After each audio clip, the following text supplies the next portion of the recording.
রুমা দাঁড়িয়ে আছে নিজেদের ছাদে।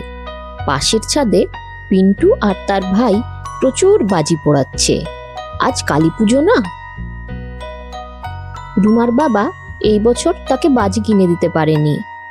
রুমার দাদা অনেক বড় স্কুলে ভর্তি হয়েছে, তাই অনেক খরচ হয়ে গেছে। কিন্তু তাতে রুমার কোনো দুঃখ নেই। সন্ধে হতেই সে ছাদে উঠে অন্যদের বাজি পোড়ানো দেখছে।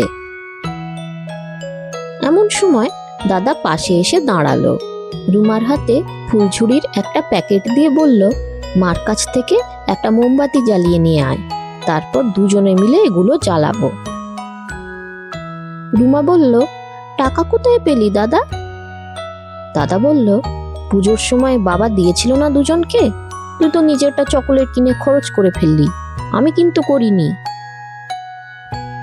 রুমা একগাল হাসি নিয়ে মার কাছ থেকে মোমবাতি নিয়ে এলো। তারপর মহা আনন্দে দুজনে ফুলঝুরি জ্বালালো।